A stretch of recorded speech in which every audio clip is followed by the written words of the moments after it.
Every empire in history had an army, a king, and a flag. But the modern empire, the one that rules the world today, has none of that. Its power isn't carried by soldiers. It's printed on green paper. That empire is the US dollar. From the price on your grocery receipt to the cost of a barrel of oil, from the loans that fund nations to the tiny transactions on your phone, the dollar quietly sets the rhythm of the global economy. It touches lives in ways most of us never notice until everything changes. But how did a single currency, one issued by one nation, come to hold such sway over nearly every country on Earth? And what happens when the people who trust that currency begin to doubt it? Imagine a world recovering from fire. Cities lie in rubble, factories are silent, and millions are displaced. That was the planet after World War II. Europe and Asia were broken. The United States was not.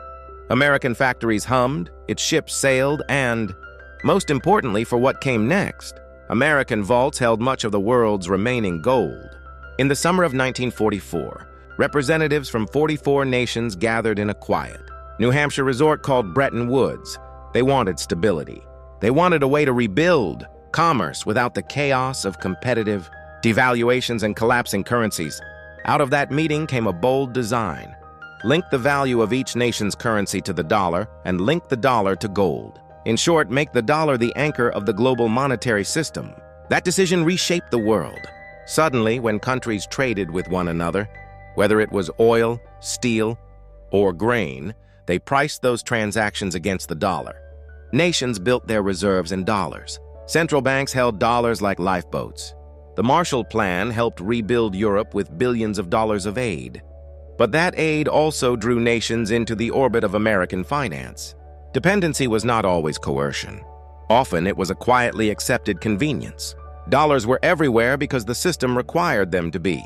For decades, this arrangement worked. The American economy boomed. Companies expanded across oceans. Dollars flowed out from the printing presses into global markets and bank vaults. Yet beneath the surface, the system contained a paradox. The United States could issue more dollars than it had gold. As American spending grew, on social programs, on wars, on imports, foreign governments watching their dollar balances began to worry. If dollars multiplied, what guaranteed their value? That tension came to a head in 1971. Pressure from foreign governments, combined with large budget deficits at home, forced a dramatic choice.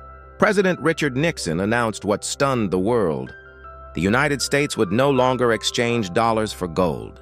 The gold window was closed. Economies that had based policy on a gold-backed certainty had to suddenly adjust to a new reality. Floating currencies and a dollar no longer tied to a physical reserve.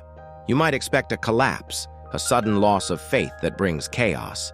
Instead, the dollar survived. Why? Because by then it had become more than gold. It had become the mechanism of trade itself. Oil contracts, commodity trades, international loans, all were deeply embedded in dollar-denominated systems. And in the 1970s, the U.S. made a decisive move to ensure that demand would not fade. America struck a compact with the nation that then controlled the world's most valuable commodity, Saudi Arabia. In exchange for security guarantees and military support, Saudi leaders agreed to price and sell oil exclusively in dollars. The petrodollar system was born.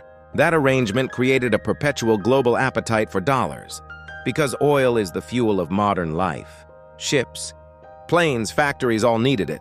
Countries that needed oil needed dollars. They had to earn or borrow dollars to survive. The petrodollar was not merely clever, it was transformative. It decoupled the dollar's strength from gold and tied it to the lifeblood of industrial civilization, energy.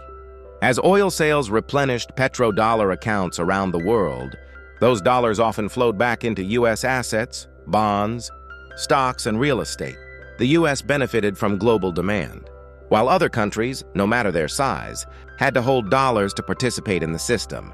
Over time, the dollar's reach grew deeper. International trade statistics show that a very large share of global transactions, often measured in the high 70s or 80s%, use the dollar either directly or indirectly. Central banks keep large proportions of foreign reserves in dollars because global trade, debt servicing, and financial markets rely on that currency's liquidity.